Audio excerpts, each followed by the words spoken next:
Assalamualaikum warahmatullahi wabarakatuh. Waalaikumsalam warahmatullahi wabarakatuh. Selamat pagi anak-anak. Pagi. Pada pagi hari ini kita akan belajar tentang antariksa benda-benda angkasa dan sistem tata surya bagi kehidupan manusia.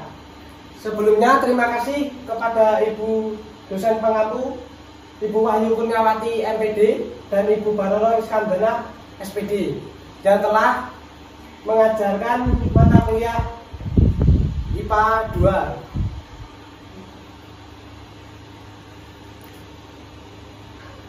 Perkenalkan anggota kelompok kami.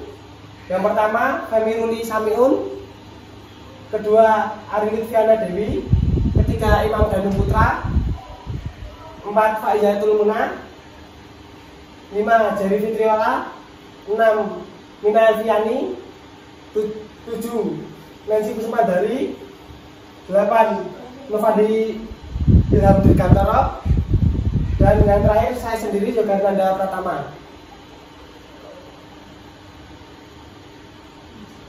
Nah, berikut kita harus mengetahui pengertian tata surya.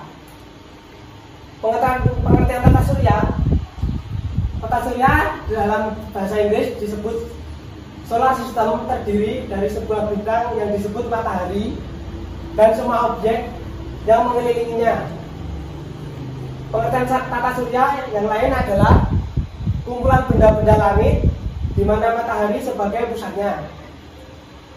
Tata surya dikelilingi oleh 8 buah planet dengan orbit berbentuk elips, meteor, asteroid, komet, planet-planet kecil atau katai atau asteroid, dan satelit-satelit alami.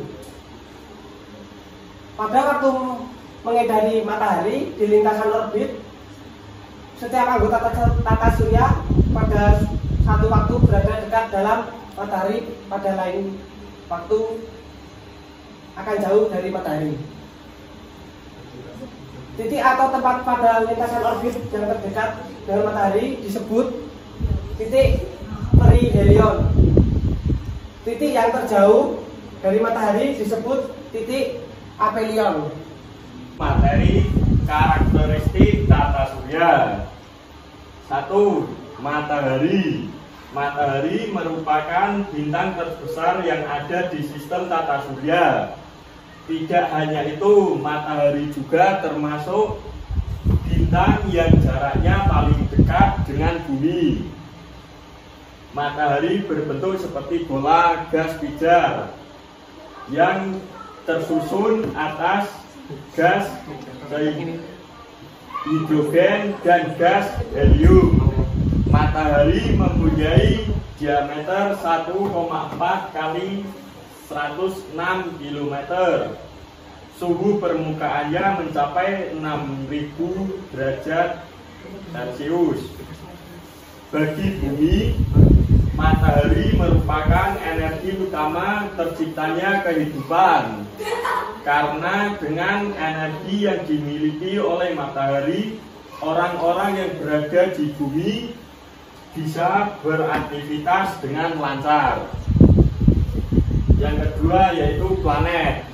Menurut Persatuan Astronomi Internasional, benda langit bisa dikatakan sebagai planet jika memenuhi kriteria, yaitu 1. Mengorbit matahari, 2. Bentuk fisiknya cenderung bulat, 3. Orbitnya bersih dari keberadaan benda angkasa lain. Planet yang termasuk ke dalam tata surya yaitu Merkurius, Venus, Bumi, Mars, Jupiter, Saturnus, Uranus, dan Neptunus. Yang ketiga yaitu planet kerdil. Planet kerdil sebetulnya merupakan anggota baru dari sistem tata surya. Keberadaannya, planet kerdil ini baru diakui oleh Persatuan Astronomi Internasional pada tahun 2006 silam. Planet kerdil juga memiliki kriteria, yaitu 1. Mengorbit matahari, 2. Bentuk fisiknya cenderung bulat. 3. Orbitnya belum bersih dari keberadaan benda angkasa lain. Dan yang keempat, bukan merupakan satelit. Nama planet dan ciri-ciri planet dalam tata surya. Nah, kalau kita lihat, itu dalam tata surya itu terdapat banyak planet. Nah, itu terdapat 8 planet. Yang pertama itu ada planet Merkurius. Kalau dilihat dari visualnya, itu Merkurius memiliki bentuk bulat dan warnanya itu coklat. Terus untuk ciri-cirinya sendiri, Merkurius yang pertama merupakan planet paling dekat dengan matahari. Tidak memiliki atmosfer dan suhu permukaan pada siang hari 3400 Celcius. Pada malam hari itu 2000 Celcius. Yang kedua ada planet Venus. Kalau dilihat dari gambarnya sendiri, itu Venus berbentuk bulat dan warnanya itu agak orange tapi menyala. Nah, itu planet Venus. Untuk ciri-cirinya merupakan yang pertama planet terdekat dengan bumi. Terus tampak paling jelas dari bumi, disebut bintang timur, barat, bintang malam, pagi, dan bintang kejora. Karena pada pagi hari tampak jelas seperti bintang di ufuk timur. Untuk selanjutnya ada planet yang dinamakan bumi. Nah, kita sendiri tinggal di bumi ya. Jadi untuk seperti ini gambarnya. Nah, ini planet bumi. Untuk ciri-cirinya sendiri, yang pertama suhu permukaan berkisar 220 Celcius. Yang kedua, mempunyai atmosfer yang mengandung oksigen. Dan yang ketiga itu permukaan bumi terdiri dari daratan dan perairan. Nah, untuk selanjutnya ada planet yang namanya Mars.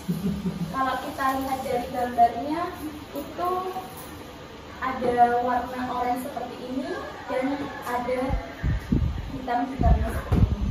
Nah, planet Mars ini juga menyala ya, seperti itu.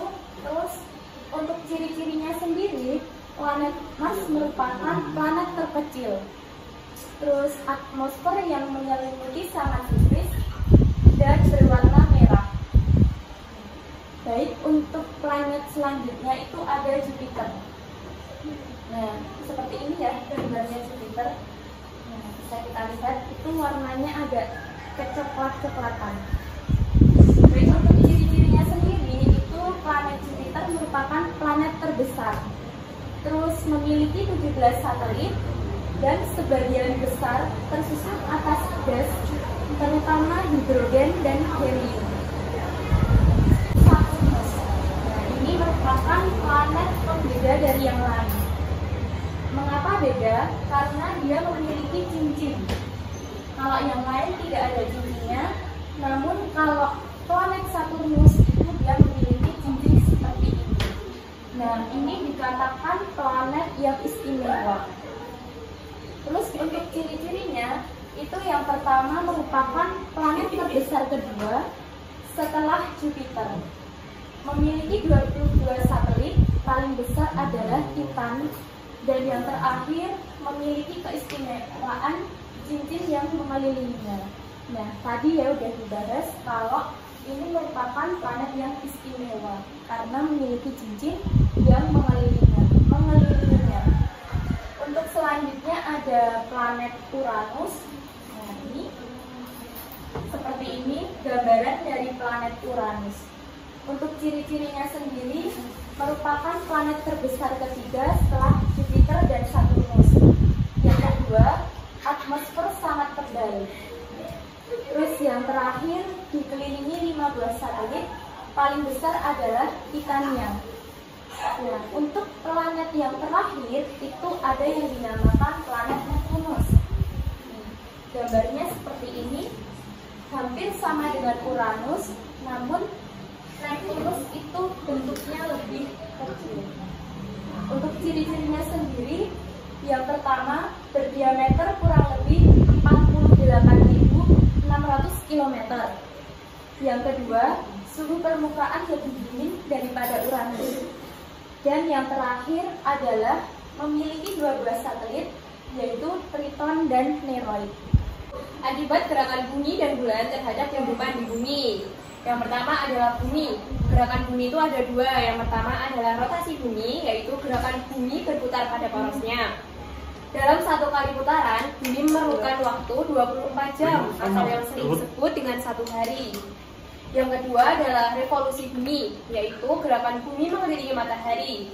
Dalam 1 kali revolusi, bumi memerlukan waktu 365 hari atau yang sering disebut dengan 1 tahun. Nah, akibat dari rotasi bumi bagi kehidupan bumi yaitu pertama adalah perbedaan waktu siang dan malam. Yang kedua adalah distribusi zona waktu. Dan yang ketiga adalah gerak semu harian matahari, yaitu ketika kita melihat matahari seolah-olah gerakan terbit dari timur dan bergerak hingga terbenam di barat. Nah, yang selanjutnya adalah akibat revolusi bumi bagi kehidupan di bumi. Yang pertama adalah berakibat pada perubahan musim. Yang selanjutnya adalah berakibat pada perubahan rasi bintang. Dan yang selanjutnya adalah perbedaan lama waktu siang dan malam. Nah, yang kedua adalah gerakan bulan. Gerakan bulan itu yang pertama ada rotasi bulan, ya. Sebelumnya, Mas. Nah, rotasi bulan yaitu gerakan perputaran bulan pada porosnya. Untuk 1 kali rotasi, bulan memerlukan waktu 29,5 hari atau 1 bulan. Periode rotasi bulan sama dengan periode revolusi bulan mengelilingi bumi. Akibat dari rotasi bulan adalah bagian permukaan bulan terlihat sama dari bumi. Yang selanjutnya adalah gerakan revolusi bulan, yaitu gerakan perputaran bulan mengelilingi bumi. Periode yang dihasilkan untuk 1 kali putaran sama dengan waktu rotasinya, yaitu 29,5 hari atau sering disebut dengan 1 bulan. Yang selanjutnya, bulan juga memiliki gerakan bulan bersama dengan bumi. Selain berotasi dan berevolusi, bulan ternyata juga mengikuti bumi ketika sedang mengelilingi matahari.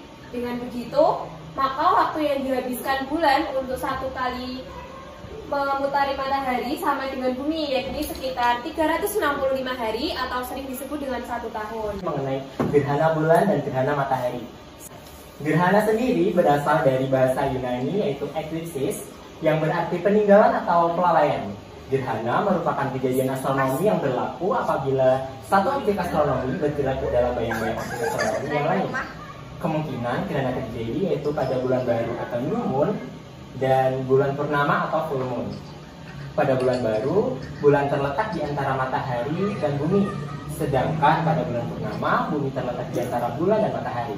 Berdasarkan posisi bumi, bulan dan matahari dapat dibedakan menjadi 2 macam, yakni gerhana bulan dan gerhana matahari. Untuk materi gerhana bulan sendiri merupakan sebuah fenomena alam yang terjadi saat sebagian atau keseluruhan penampang bulan tertutup oleh bayangan bumi. Pada peristiwa gerhana bulan, kita mengenal 4 macam gerhana, yaitu gerhana bulan total, gerhana bulan sebagian, gerhana bulan penumbral total, dan gerhana bulan sebagian penumbral. Perbedaan jenis gerhana bulan tersebut terletak pada bayangan bumi mana yang jatuh ke permukaan bulan saat fase maksimum gerhana terjadi. Rotasi dan revolusi. Yang pertama yaitu bumi. 1. Rotasi bumi adalah gerakan bumi berputar pada prosesnya. Dalam suatu kali putaran bumi memerlukan waktu 24 jam atau yang sering disebut dengan sehari.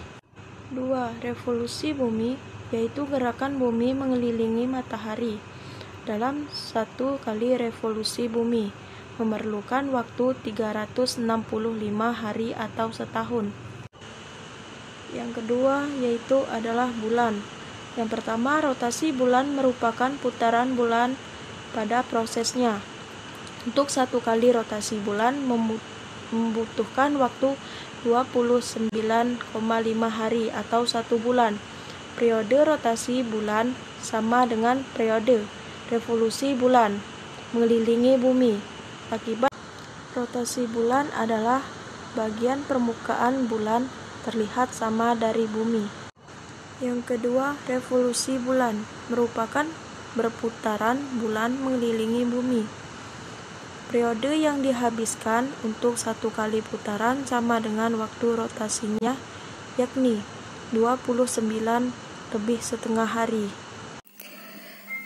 Satelit, apa itu satelit? Satelit merupakan benda angkasa yang bisa memantau area di luar bumi.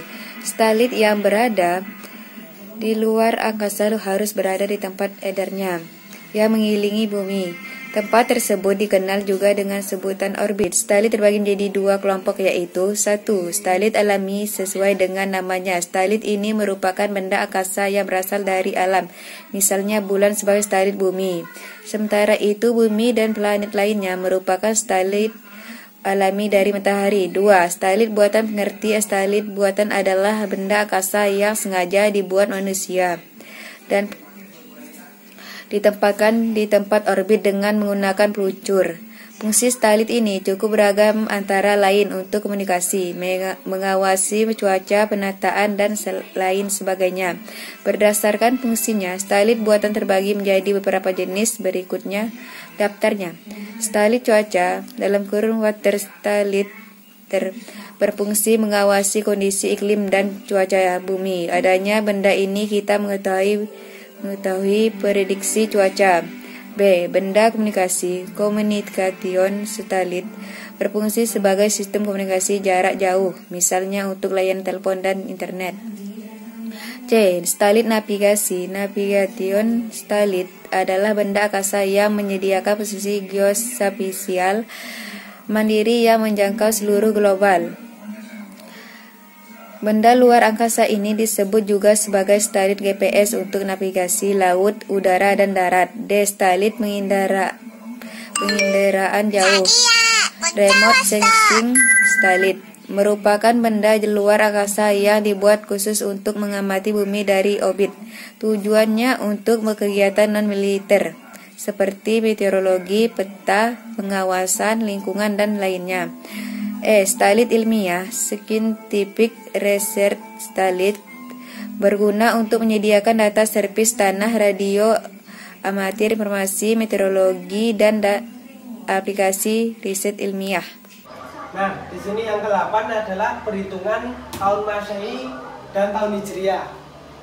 Perputaran bumi mengelilingi matahari atau revolusi bumi, dan perputaran bulan mengelilingi bumi atau revolusi bulan digunakan untuk menentukan tahun Masehi dan tahun Hijriah. Sistem penanggalan Masehi ditentukan berdasarkan kala revolusi bumi. Namun, pada sistem penanggalan Hijriah ditentukan berdasarkan kala revolusi bulan. Pasang surut air laut. Pasang surut air laut merupakan salah satu bentuk perubahan dari kenampakan bumi. Pasang surut air laut dibagi menjadi dua jenis. Yang pertama pasang naik dan yang kedua pasang surut. Untuk pasang naik merupakan kondisi permukaan air laut yang naik secara berkala. Maksudnya ketika kita di pantai melihat air semakin naik mendekati pesisir pantai. Yang kedua pasang surut. Pasang surut merupakan kondisi permukaan air laut yang turun secara berkala. Maksudnya ketika kita di pantai, air laut terjadi penyurutan dan menjauhi pesisir pantai. Yang kedua yaitu pasang naik air laut terjadi ketika bumi, bulan maupun matahari berada di posisi garis lurus. Untuk pasang surut yang tertinggi terjadi pada saat bulan baru dan bulan purnama. Pasang surut air laut akan terjadi ketika ada belahan bumi yang tidak mengalami bulan purnama ataupun bulan baru. Disebut juga pasang perbani. Pada saat itu bulan, bumi, matahari membentuk sudut siku-siku. Manfaat dari pasang naik dan surut. Yang pertama, petani garam memanfaatkan untuk membuat garam. Yang kedua, dimanfaatkan para nelayan untuk mencari ikan. Yang ketiga, sebagai pembangkit tenaga listrik. Keempat, pada saat pasang naik, kapal-kapal besar dapat berlabuh di dermaga. Yang kelima, untuk kegiatan olahraga air seperti surfing. Pasang surut dibagi menjadi dua. Yang pertama pasang purnama dan pasang perbani. Pasang purnama yaitu ketika bumi, bulan, dan matahari dalam garis lurus ataupun disebut dengan bulan purnama. Kedua, pasang perbani yakni ketika bumi, bulan, maupun matahari membentuk sudut siku-siku. bersudut tegak lurus. Kenapa hanya air laut? Karena gravitasi bumi lebih kuat daripada gravitasi matahari dan bulan. Gravitasi bumi inilah yang menjaga air-air tersebut, termasuk juga air laut, tidak tumpah. Tentang angin darat dan angin laut. Angin darat dan angin laut adalah angin yang bergerak di dalam daerah darat dan laut. Angin laut adalah jenis angin yang bergerak dari lautan ke darat. Sebaliknya, pada malam hari, daratan lebih dingin daripada lautan. Maka dari itu, udara bergerak dari daratan ke laut. Peristiwa itu disebut dengan angin darat. Sedangkan adanya angin darat dan angin laut ini menyebabkan perubahan garis pantai. Angin laut atau ombak yang dihasilkan angin selama kedalaman akan mengkikis pasir atau batuan pantai. Air laut membawa pasir atau serpihan batu ke laut. Akibatnya garis pantai mengalami perubahan. Kemudian angin darat. Pada malam hari, daratan lebih dingin dibandingkan lautan karena sifat daratan yang cepat menerima panas dan cepat menerima dingin. Angin darat dan angin laut, daratan menjadi daerah yang mempunyai tekanan tinggi atau maksimum, sedangkan laut menjadi daerah yang mempunyai tekanan daerah minimum. Angin darat biasanya digunakan oleh nelayan untuk berangkat mencari ikan ke laut. Oleh karena itu, kita sering melihat nelayan pergi menangkap ikan malam hari dan kembali menangkapnya pada siang hari. Kemudian angin laut. Pada siang hari, suhu di laut lebih dingin dibandingkan dengan suhu di daratan. Hal ini disebabkan oleh sifat laut, perairan, yang lambat menerima panas dan lambat melepaskannya. Sehingga laut menjadi daerah yang mempunyai tekanan tinggi atau maksimum, dan daratan menjadi daerah yang mempunyai tekanan rendah atau minimum. Angin laut digunakan oleh para nelayan untuk pulang dari laut karena nelayan memanfaatkan angin laut untuk mendorong dia ke darat. Demikian penyampaian materi dari kelompok kami, kelompok 3. Ada kurang lebihnya mohon maaf. Wassalamualaikum warahmatullahi wabarakatuh. Waalaikumsalam warahmatullahi wabarakatuh. Terima kasih, Pak. Sama-sama.